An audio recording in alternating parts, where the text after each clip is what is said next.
Assalamualaikum warahmatullahi wabarakatuh. Selamat pagi dan salam sejahtera untuk kita semua.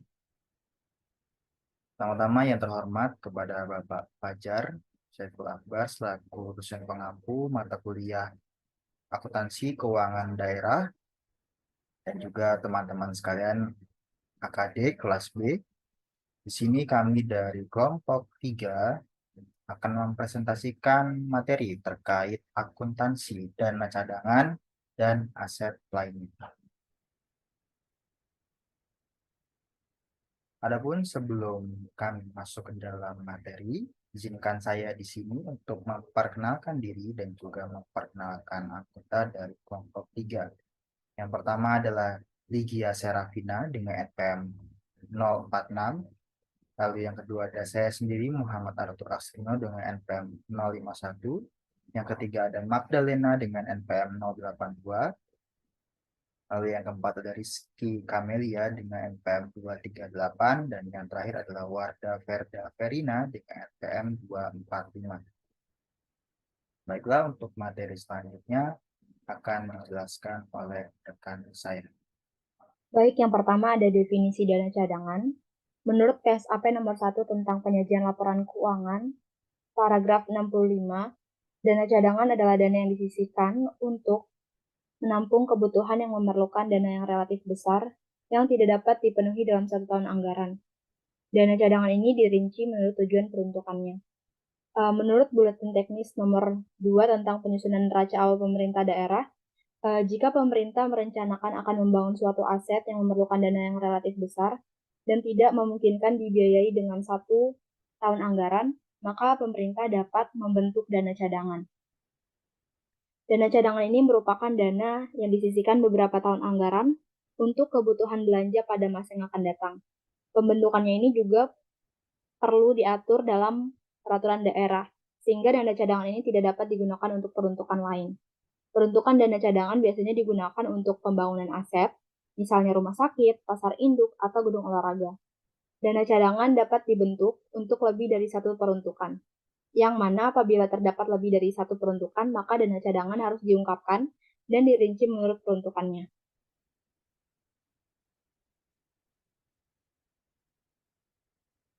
Selanjutnya ada fungsi-fungsi terkait prosedur dana cadangan. Yang pertama itu ada penggunaan anggaran atau kuasa penggunaan anggaran.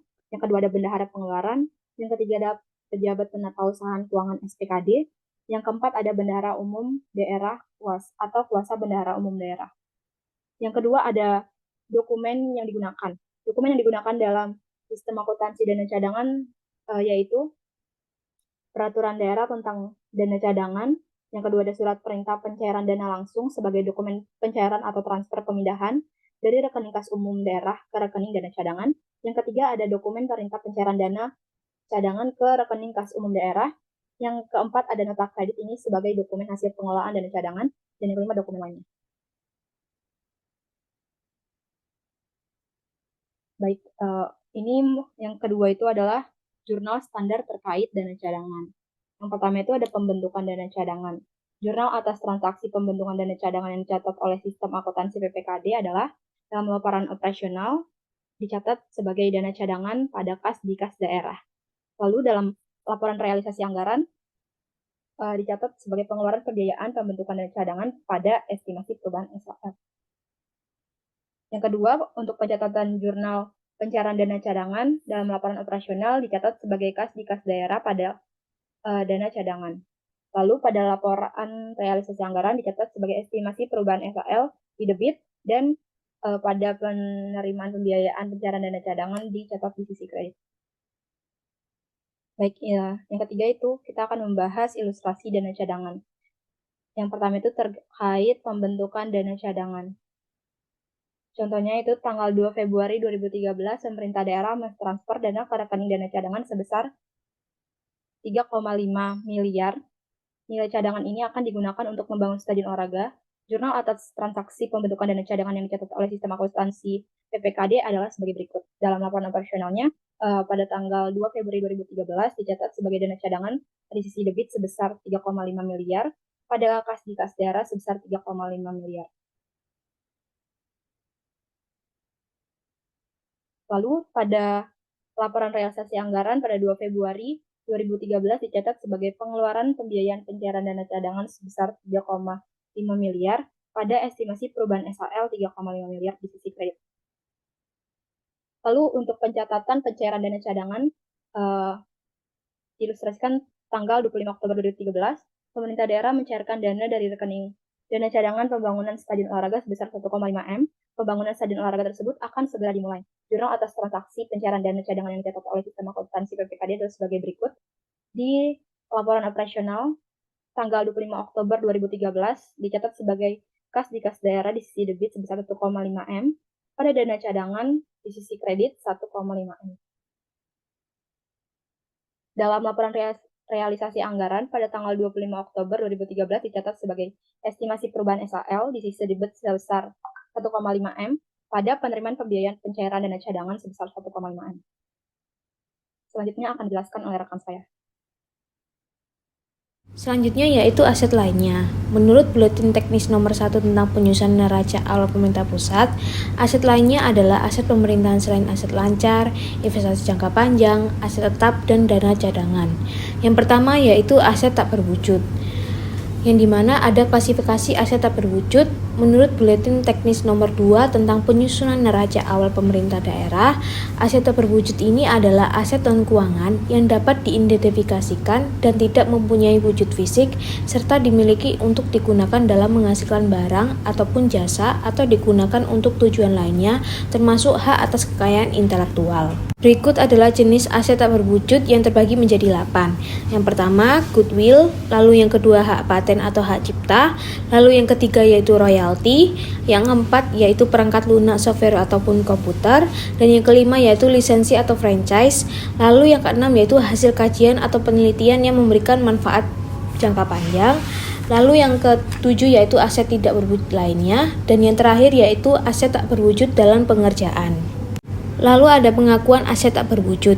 Berdasarkan Permendagri Nomor 64 Tahun 2013 tentang penerapan standar akuntansi pemerintahan berbasis akrual ini dapat diakui sebagai aset tak berwujud, yang dimana dapat dibuktikan dengan yang pertama definisi dari aset tak berwujud, lalu yang kedua ada kriteria pengakuan. Nah, kriteria pengakuan ini yang dimana kemungkinan besar diperkirakan manfaat ekonomi di masa datang diharapkan atau jasa potensialnya diakibatkan dari aset tak berwujud yang akan mengalir kepada atau dinikmati oleh entitas. Lalu, biaya perolehan atau nilai wajarnya dapat diukur dengan handal. Lalu ada pengukuran aset tak berwujud. Nah, biaya untuk memperoleh aset tak berwujud ini dengan pembelian yang terdiri dari harga beli, termasuk biaya impor dan pajak-pajak setelah dikurangi dengan potongan harga dan rabat. Lalu ada setiap biaya yang dapat diatribusikan secara langsung dalam membawa aset tersebut ke kondisi yang membuat aset tersebut dapat bekerja untuk penggunaan yang dimaksudkan. Nah, berdasarkan Permendagri Nomor 64 Tahun 2013 tentang penerapan standar akuntansi pemerintahan berbasis akrual ini, contoh dari biaya yang dapat diatribusikan secara langsung adalah biaya staf yang timbul secara langsung agar aset tersebut dapat digunakan, lalu biaya profesional yang timbul secara langsung agar aset tersebut dapat digunakan, dan yang terakhir yaitu biaya pengujian untuk menjamin aset tersebut dapat berfungsi secara baik. Pengukuran aset tak berwujud yang diperoleh secara internal ini adalah aset tak berwujud dari kegiatan pengembangan yang memenuhi syarat pengakuan yang diakui sebesar biaya perolehan yang meliputi biaya yang dikeluarkan sejak memenuhi kriteria pengakuan. Lalu pengeluaran atas unsur yang tidak berwujud yang awalnya telah diakui oleh entitas sebagai beban tidak boleh diakui sebagai bagian dari harga perolehan aset tak berwujud di kemudian hari. Lalu yang terakhir, aset tak berwujud yang dihasilkan ini dari pengembangan software komputer, maka pengeluaran yang dapat dikapitalisasi adalah pengeluaran tahap pengembangan aplikasi. Lalu ada penyajian dan pengungkapan aset tak berwujud. Menurut Permendagri Nomor 64 Tahun 2013 tentang penerapan standar akuntansi pemerintahan berbasis akrual ini, aset tak berwujud disajikan dalam neraca sebagai bagian dari aset lainnya. Hal ini diungkapkan dalam laporan keuangan atas aset tak berwujud, yaitu yang pertama, masa manfaat dan metode amortisasi, lalu yang kedua, nilai yang tercatat bruto akumulasi amortisasi dan nilai sisa aset tak berwujud, dan yang terakhir yaitu yaitu penambahan maupun penurunan nilai yang tercatat pada awal dan akhir periode, termasuk penghentian dan pelepasan aset tak berwujud. Baik, selanjutnya ada tagihan penjualan angsuran. Jadi menurut buletin nomor 2 tentang penyusunan neraca awal pemerintah daerah, tagihan penjualan angsuran itu menggambarkan jumlah yang dapat diterima dari penjualan aset pemerintah secara angsur kepada pegawai pemerintah. Nah, tagihan penjualan angsuran ini dinilai sebesar nilai nominal dari kontrak, di mana aset yang bersangkutan setelah dikurangi dengan angsuran yang telah dibayarkan oleh pegawai atau daftar saldo tagihan penjualan angsuran. Contoh dari tagihan penjualan angsuran ini ada penjualan rumah dinas dan juga penjualan kendaraan. Next ada tuntutan ganti rugi. Jadi menurut buletin teknis nomor 2 tentang penyusunan neraca awal pemerintah daerah, tuntutan ganti rugi ini merupakan suatu proses yang dilakukan terhadap pegawai negeri bukan bendahara dengan tujuan untuk menuntut penggantian atas suatu kerugian yang diderita oleh negara sebagai akibat langsung maupun tidak langsung dari suatu perbuatan yang melanggar hukum yang dilakukan oleh pegawai tersebut atau kelalaian dalam pelaksanaan tugas dan kewajiban. Nah, tuntutan ganti rugi ini dinilai sebesar nilai nominal dalam surat keterangan tanggung jawab mutlak atau SKTIM setelah dikurangi dengan setoran yang telah dilakukan oleh pegawai yang bersangkutan ke kas negara. Baik, selanjutnya ada kemitraan dengan pihak ketiga. Jadi berdasarkan buletin teknis nomor 2 tentang penyusunan neraca awal pemerintah daerah, kemitraan adalah perjanjian antara dua pihak atau lebih yang mempunyai komitmen untuk melaksanakan kegiatan yang dikendalikan bersama dengan menggunakan aset dan atau hak usaha yang dimiliki. Jadi masa kerja sama atau kemitraan menurut Permendagri nomor 64 tahun 2013, yaitu tentang penerapan standar akuntansi pemerintah berbasis akrual pada pemerintah daerah, adalah jangka waktu di mana pemerintah daerah dan mitra dapat bekerja sama terkait dengan perjanjian atau kerjasama kemitraan. Nah, berikut ada klasifikasi dari kemitraan dengan pihak ketiga. Yang pertama ada BKS atau Bangunan Kelola Serah, kedua ada BSK, Bangunan Serah Kelola, yang ketiga ada KSP atau Kerjasama Pemanfaatan, dan yang keempat ada sewa. Nah, selanjutnya ada pengukuran aset kemitraan dengan pihak ketiga, di mana dalam Permendagri nomor 64 tahun 2013 dijelaskan tentang pengakuan aset kemitraan dengan pihak ketiga, yakni yang pertama ada aset kerjasama atau kemitraan yang diakui pada saat terjadinya perjanjian kerjasama atau kemitraan, yaitu dengan perubahan klasifikasi aset dari aset tetap menjadi aset kerjasama atau kemitraan. Yang kedua ada kerjasama atau kemitraan berupa gedung dan sarana berikut fasilitasnya. Jadi dalam rangka kerjasama BSK diakui pada saat pengadaan atau pembangunan gedung atau sarana berikut fasilitasnya selesai dan setiapnya digunakan untuk dioperasikan.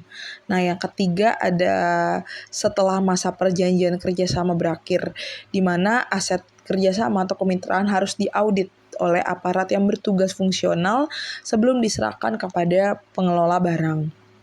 Yang keempat ada penyerahan kembali aset kerjasama beserta fasilitasnya kepada pengelola barang. Jadi dilaksanakan setelah berakhirnya perjanjian yang dituangkan dalam berita acara serah terima barang. Yang kelima ada setelah masa pemanfaatan berakhir. Jadi ada tanah serta bangunan fasilitas hasil kerjasama kemitraan ditetapkan status penggunaannya oleh pengelola barang. Yang keenam ada klasifikasi aset hasil kerja atau kemitraan berubah dari aset lainnya menjadi aset tetap sesuai jenisnya setelah berakhirnya perjanjian dan setelah diterapkannya status penggunaan oleh kepala daerah. Lanjut di bagian C, yaitu tentang pengukuran aset kemitraan dengan pihak ketiga, di mana Permendagri nomor 64 tahun 2013 tadi telah menjelaskan tentang pengukuran aset kemitraan dengan pihak ketiga. Jadi ada 3, yaitu aset yang diserahkan oleh pemerintah daerah untuk diusahakan dalam perjanjian kerjasama atau kemitraan, di mana ini harus dicatat sebagai aset kerjasama atau kemitraan sebesar nilai bersih yang tercatat pada saat perjanjian atau nilai wajar pada saat perjanjian, dipilih yang paling objektif atau paling berdaya uji. Kedua, ada dana yang ditanamkan pemerintah daerah dalam kerjasama atau kemitraan dicatat sebagai penyertaan kerjasama atau kemitraan. Yang ketiga, ada aset hasil kerjasama yang telah diserahkan kepada pemerintah setelah berakhirnya perjanjian dan telah diterapkannya status penggunaannya, di mana dicatat sebesar nilai bersih yang tercatat atau sebesar nilai wajar pada saat aset tersebut diserahkan, dipilih yang paling objektif atau yang paling berdaya uji. Nah, selanjutnya ada yang bagian D, yaitu penyajian dan pengungkapan aset kemitraan.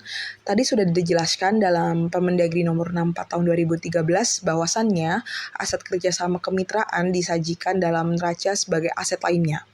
Dalam hal ini sebagian dari luas aset kemitraan itu bisa berupa tanah dan atau bangunan. Sesuai perjanjian digunakan untuk kegiatan operasional SKPD harus diungkapkan dalam CALK.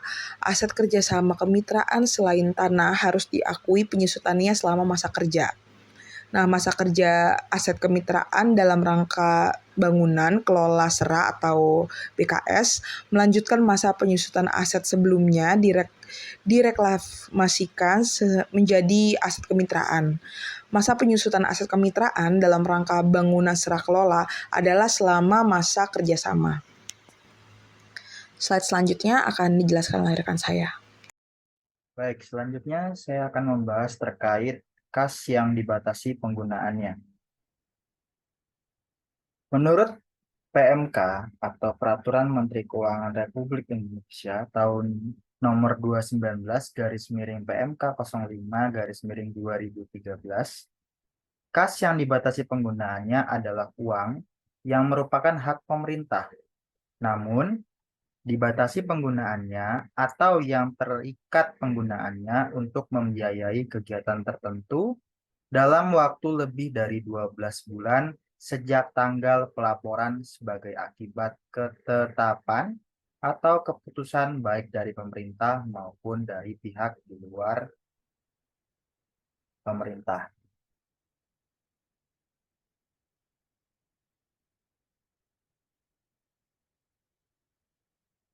Terkait dengan kas yang dibatasi penggunaannya, ada beberapa poin yang akan saya bahas. Yang pertama adalah pengakuan kas yang dibatasi penggunaannya. Nah, pengakuan atas kas yang dibatasi penggunaannya menurut PMK RI atau Peraturan Menteri Keuangan Republik Indonesia nomor 219/PMK 05/2013 adalah diakui pada saat kas disisihkan atau ditempatkan pada suatu rekening tertentu yang dimaksudkan untuk membiayai suatu kegiatan yang memerlukan dana relatif besar yang tidak dapat dipenuhi dalam 1 tahun anggaran. Poin yang kedua adalah terkait pengukuran dari kas yang dibatasi penggunaannya. Kas yang dibatasi penggunaannya menurut PMK RI atau Peraturan Menteri Keuangan Republik Indonesia nomor 219/PMK 05/2013, di mana kas yang dibatasi penggunaannya dicatat sebesar nilai nominal kas yang disisihkan atau ditempatkan pada suatu rekening tertentu yang dimaksudkan untuk membiayai suatu kegiatan yang memerlukan dana relatif besar yang tidak dapat dipenuhi dalam 1 tahun anggaran.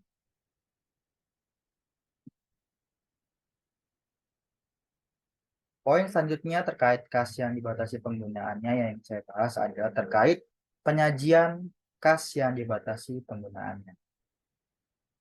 Nah, kas yang dibatasi penggunaannya menurut Peraturan Menteri Keuangan Republik Indonesia tahun nomor 219/PMK 05/2013 disajikan dalam kelompok aset lainnya dan diungkapkan secara memadai dalam CALK atau catatan atas laporan keuangan.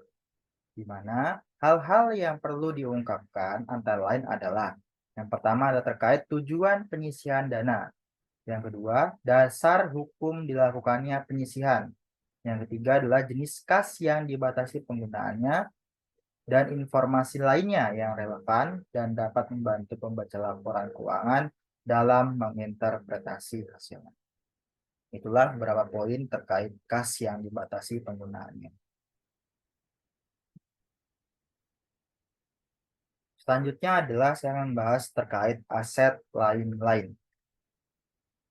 Menurut Permendagri atau Peraturan Menteri Dalam Negeri Nomor 64 Tahun 2013, aset lain-lain digunakan untuk mencatat aset lainnya yang tidak dapat dikelompokkan dalam aset tak berwujud, tagihan penjualan angsuran, tuntutan perbendaharaan atau tuntutan ganti rugi, dan kemitraan dengan pihak ketiga. Ada beberapa poin yang akan saya bahas terkait aset lain-lain. Yang pertama terkait definisi atau apa yang dimaksud dengan aset lain-lain. Aset lain-lain adalah aset tetap yang dimaksudkan untuk dihentikan dari penggunaan aktif pemerintah, di mana diklasifikasikan ke dalam aset lain-lain. Hal ini dapat disebabkan karena misal aset yang rusak berat, usang atau sudah rusak, dan atau aset tetap yang tidak digunakan karena sedang menunggu proses pemindah tanganan, seperti misal proses penjualan, sewa beli, penghibahan, atau mungkin penyertaan modal. Poin yang kedua adalah terkait pengakuan dari aset lain-lain. Pengakuan aset lain-lain diakui pada saat dihentikan dari penggunaan aktif pemerintah dan direklasifikasikan atau dipindahkan ke dalam pos aset lain-lain. Poin selanjutnya adalah terkait pengukuran dari aset lain-lain. Aset tetap yang dimaksudkan untuk dihentikan dari penggunaan aktif pemerintah direklasifikasikan atau dipindahkan ke dalam kategori aset lain-lain menurut nilai tercatatnya. Aset lain-lain berasal dari reklasifikasi aset tetap disusutkan mengikuti kebijakan penyusutan aset tetap. Proses penghapusan terhadap aset lain-lain dilakukan paling lama 12 bulan sejak direklasifikasikan, kecuali ditentukan lain menurut ketentuan perundang-undangan. Poin yang terakhir adalah terkait penyajian dan pengungkapan dari aset lain-lain. Nah, aset lain-lain disajikan dalam kelompok aset lainnya dan diungkapkan secara memadai di dalam CALK atau catatan atas laporan keuangan. Hal-hal yang perlu diungkapkan antara lain adalah faktor-faktor yang menyebabkan dilakukannya penghentian penggunaan, jenis aset tetap yang dihentikan penggunaannya, dan yang terakhir informasi lainnya yang relevan. Baik, itu saja yang bisa saya bahas. Untuk materi selanjutnya akan dijelaskan oleh rekan saya. Selanjutnya ada ilustrasi. Yang pertama ada tagihan penjualan angsuran. Pada tanggal 5 April 2014 dilakukan penjualan rumah dinas ke pegawai Pemda. Nilai perolehan rumah dinas sebesar 500 juta. Akumulasi penyusutan sebesar 450 juta dan telah disetujui untuk dilakukan pembayaran melalui angsuran selama 5 tahun dengan nilai tagihan penjualan angsuran sebesar 50 juta. Adapun jurnal atas transaksi tersebut adalah untuk laporan operasionalnya pada tanggal 5 April ada akumulasi penyusutan rumah dinas di debit sebesar 450 juta. Ada tagihan penjualan angsuran sebesar 50 juta di debit pada rumah dinas di kredit sebesar 500 juta. Selanjutnya yang kedua ada tuntutan ganti rugi. Pada tanggal 6 Agustus 2012 ditandatangani surat keterangan tanggung jawab mutlak atas nama Luna untuk tuntutan ganti rugi sebesar 5 juta dengan jangka waktu pelunasannya sebesar 24 bulan. Tuntutan ganti rugi ini muncul akibat hilangnya sebuah sepeda motor dengan nilai perolehan 20 juta dengan akumulasi penyusutan sebesar 10 juta. Adapun jurnal atas transaksi tersebut adalah untuk laporan operasionalnya ada akumulasi penyusutan sepeda motor sebesar 10 juta, tuntutan ganti rugi sebesar 5 juta, kerugian atas kehilangan sepeda motor sebesar 5 juta, pada sepeda motor dikredit sebesar 20 juta. Untuk laporan realisasinya tidak ada jurnal. Yang ketiga ada kemitraan dengan pihak ketiga. Adapun kemitraan dengan pihak ketiga dibagi dalam dua macam. Yang pertama ada bangun, kelola, serah atau BKS. Pada tanggal 5 Juli 2012 dilakukan perjanjian kerjasama dengan pihak ketiga dalam rangka pemanfaatan tanah pemerintah, yang mana dalam tanah tersebut akan dibangun fasilitas olahraga terpadu. Nilai tanah tersebut sebesar 5 miliar. Fasilitas olahraga terpadu tersebut akan dikelola selama 10 tahun oleh pihak ketiga dan pada akhir tahun ke-10 aset tersebut akan diserahkan kepada pemerintah daerah. Adapun jurnalnya yaitu untuk laporan operasional ada kemitraan dengan pihak ketiga atau BKS di debit sebesar 5 miliar dan tanah dikredit sebesar 5 miliar. Laporan realisasi anggarannya tidak ada jurnal. Macam yang kedua ada bangun, serah, kelola atau BSK. Pada tanggal 12 Februari 2012 dilakukan perjanjian kerjasama dengan pihak ketiga dalam rangka pemanfaatan tanah pemerintah, yang mana dalam tanah tersebut akan dibangun fasilitas olahraga terpadu. Nilai tanah tersebut sebesar 5 miliar. Pada tanggal 3 November 2012, fasilitas olahraga selesai dibangun. Kemudian diserahkan kepada pemerintah daerah yang akhirnya membuat pemerintah daerah terbeban utang sebesar 1 miliar dalam jangka panjang. Pada tanggal 10 November 2012, dibuat perjanjian kerjasama dengan pihak ketiga dan didapatkan informasi bahwa fasilitas olahraga akan dikelola selama 5 tahun oleh pihak ketiga. Adapun jurnal atas transaksi tersebut adalah untuk laporan operasional kemitraan dengan pihak ketiga BSK didebit sebesar 6 miliar. Tanah dikredit sebesar 5 miliar dan utang jangka panjang dikredit sebesar 1 miliar. Yang keempat ada aset tak berwujud. Pada tanggal 5 September 2012 dilakukan pembuatan sistem perangkat lunak atau software akuntansi keuangan daerah bekerjasama dengan konsultan TI senilai 500 juta dan telah dilakukan pembayaran dengan SPMLS nomor 4545 dan SP2D nomor 888. Adapun jurnal atas transaksi tersebut adalah untuk laporan operasional ada aset tak berwujud software di debit sebesar 500 juta dan kas di daerah sebesar 500 juta di kredit. Untuk laporan realisasi anggaran ada belanja aset tak berwujud software di debit sebesar 500 juta dan estimasi perubahan SAL di kredit sebesar 500 juta. Dan yang kelima ada aset lain-lain. Berdasarkan data dari pengelolaan barang, didapatkan informasi bahwa gedung kantor Dinas Pamong Praja sudah tidak digunakan lagi atau dihentikan penggunaannya, karena Dinas Pamong Praja telah menempati kantor yang baru. Berdasarkan data yang ada di dalam neraca, nilai gedung kantor yang sudah tidak digunakan lagi adalah sebesar 300 juta. Adapun jurnal atas transaksi aset lain-lain, yaitu aset tetap yang dihentikan penggunaannya adalah ada laporan operasional di mana aset lain-lain gedung kantor di debit sebesar 300 juta dan gedung kantor di kredit sebesar 300 juta. Dan tidak ada jurnal untuk laporan realisasi anggaran.